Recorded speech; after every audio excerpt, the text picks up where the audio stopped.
शिक्षा विभाग में शुरू हुई बीआरसीसी भर्ती।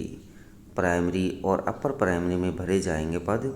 नियम बदले, अब 7 के बजाय 5 साल किया शैक्षणिक अनुभव। राज्य के प्राइमरी और अपर प्राइमरी स्कूलों में समग्र शिक्षा अभियान के तहत बीआरसीसी यानी ब्लॉक रिसोर्स कोऑर्डिनेटर की भर्ती प्रक्रिया शुरू की जाएगी। इस बारे में प्रारंभिक शिक्षा निदेशक की ओर से निर्देश जारी कर दिए गए हैं। सभी जिलों को भर्ती प्रक्रिया शुरू करने के लिए कहा गया है। इसमें भर्ती नियमों में भी कुछ संशोधन किया गया है, जिसके तहत अब बीआरसीसी के लिए 7 साल के एक्सपीरियंस को घटाकर 5 साल कर दिया गया है। इसे नई गाइडलाइन में भी शामिल किया गया है।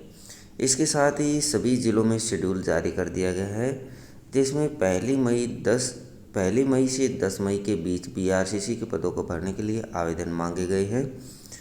15 मई को इन आवेदनों के आधार पर साक्षात्कार लिए जाएंगे। 20 मई को सभी चयनित बीआरसीसी की सूची जिला के आधार पर जारी कर दी जाएगी। बाकी समय से बीआरसीसी के पदों पर नई भर्तियां नहीं की जा रही हैं।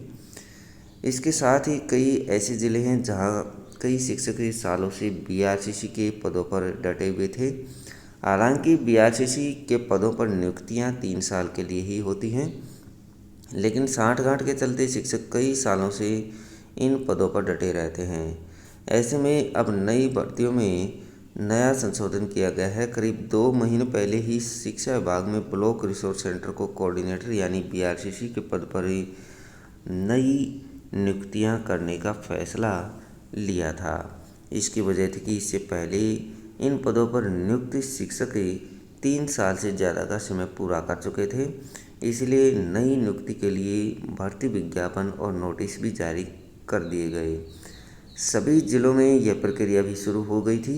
इसके लिए नियुक्ति के नियमों को प्रारंभिक शिक्षा विभाग ने अलग से विज्ञापित किया था, लेकिन बाद में इसे रोक दिया गया था। समग्र शिक्षा अभियान के state project director Rajesh Sharma की ओर से आदेश जारी कर दिए गए थे कि अगले आदेशों तक बीआरसीसी की नियुक्ति से संबंधित प्रक्रिया रोकी जा रही है।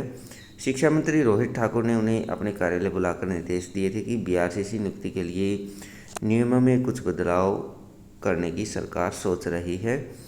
जब तक बदलाव नहीं हो जाता तब तक इन नियुक्तियों की प्रक्रिया को रोका जाए। तब तक अब दोबारा से प्रारंभिक शिक्षा विभाग में भर्ती करने का फैसला ले लिया है।